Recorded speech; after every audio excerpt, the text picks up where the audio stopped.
La politique en temps réel sans montage. Vous voulez savoir ce qui a vraiment été dit? Abonnez-vous maintenant. Bonjour Jean-Noël Barrot. Bonjour. Et merci d'être avec nous, car vous étiez hier en Turquie, où vous avez représenté la France dans ce qui ressemble, pour l'instant, on l'entendait dans le journal de 7h30, à une impasse sur le conflit en Ukraine. Alors certes, des réunions trilatérales doivent avoir lieu aujourd'hui, mais au moment où nous parlons, les Russes et les Ukrainiens ne se sont toujours pas rencontrés. Est-ce qu'il y a un espoir que les choses avancent dans les prochaines heures? Vous l'avez dit, j'étais en Turquie toute la journée hier pour défendre le camp de la paix, c'est-à-dire le camp de l'Ukraine, face au camp de la guerre, celui de Vladimir Poutine, qui a choisi de faire la politique de la chaise vide. Alors, je le souhaite que ces discussions puissent avoir lieu, qu'elles puissent avancer aujourd'hui.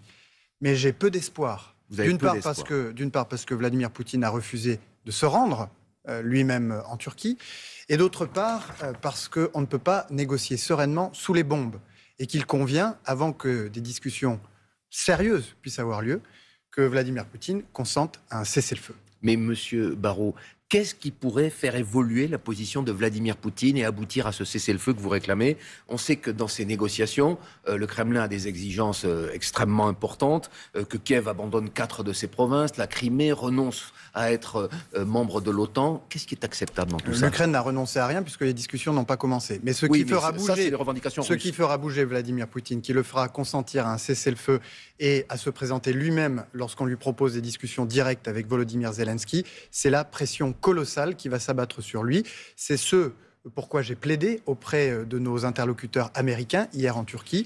Et c'est ce à quoi j'appelle les Européens, à bâtir des sanctions dissuasives de nature, si Vladimir Poutine continue à faire de l'anti-jeu et à traîner les pieds, à asphyxier son économie. Est-ce que Donald Trump a tort de dire que rien ne se passera tant que lui-même et Vladimir Poutine ne seront pas ensemble à la table des négociations? Ce qui est clair, et ce que nous espérions, c'est qu'avec Volodymyr Zelensky en Turquie, avec l'ouverture du président Trump à s'y rendre lui aussi, eh bien que Poutine ait pu accepter d'entrer à son tour dans la discussion. Il s'y est refusé, il va falloir l'y contraindre. Et rien ne s'est passé. Vous parliez de sanctions, il y en a depuis 3 ans, des sanctions. Donc vous parlez de fermeté aujourd'hui. Êtes-vous convaincu que c'est le moyen de faire bouger, je vous cite à nouveau, Vladimir Poutine? Vous avez raison. Nous avons, nous les Européens, les Américains aussi, nous avons mis des sanctions très lourdes sur Vladimir Poutine. Qui n'ont pas eu d'effet. Mais qui lui ont empêché de se saisir de l'Ukraine comme il l'aurait souhaité. Rappelez-vous, il pensait y parvenir en 3 semaines, et grâce à la résistance ukrainienne, et grâce à ces sanctions très lourdes que nous avons appliquées, nous avons réussi à l'en empêcher. Maintenant, il nous faut aller encore beaucoup plus loin. C'est ce que prépare le sénateur américain Lindsey Graham, qui était hier en Turquie, avec lequel je me suis entretenu.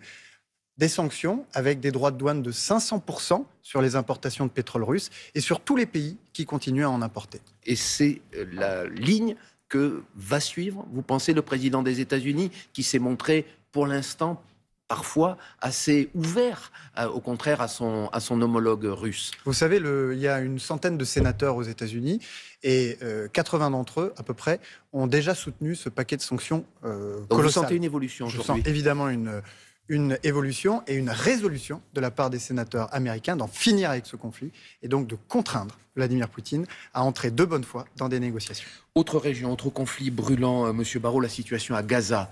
Emmanuel Macron a eu des mots extrêmement fermes cette semaine contre Benyamin Netanyahou et sa politique. Ce qui se passe là-bas est inacceptable, c'est une honte, a dit le président français. Et la réplique n'a pas tardé. Monsieur Netanyahou a accusé, je cite, le président français de se ranger du côté d'une organisation terroriste. Voilà ce qu'il a dit. Comment vous accueillez, comment vous recevez ces propos du Premier ministre israélien?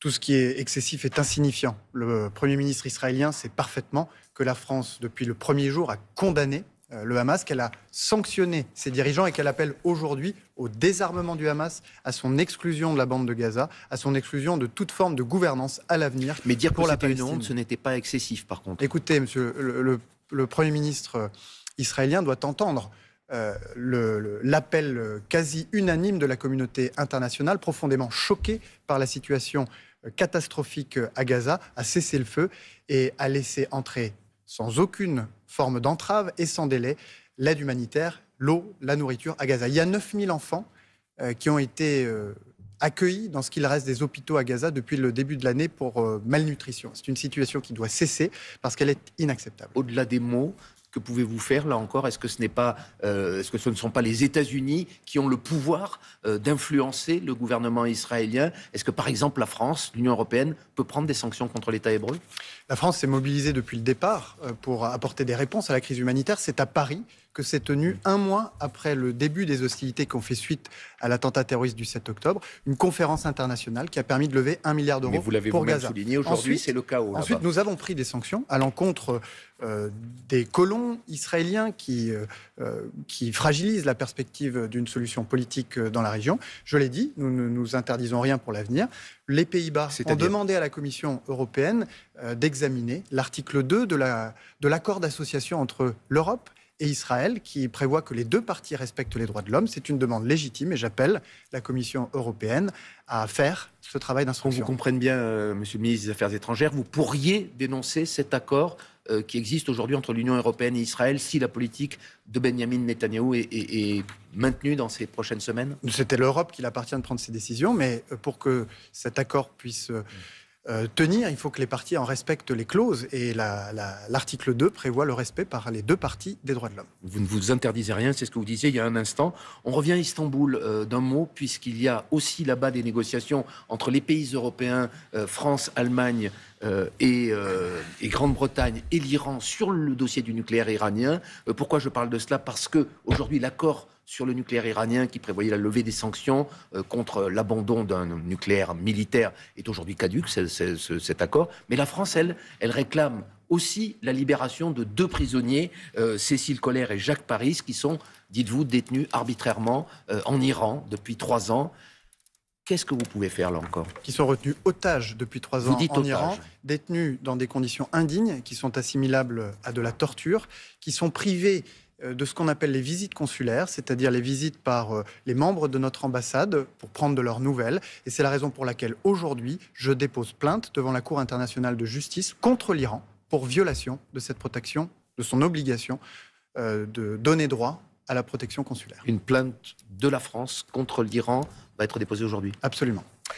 Dernière question, Monsieur Barrot, vous êtes ministre des Affaires étrangères, mais vous êtes aussi un proche de François Bayrou, vous êtes membre du MoDem. Comment vous avez vécu cette semaine très éprouvante pour lui lorsqu'il a été mis sur le grill par les députés sur l'affaire Betaram?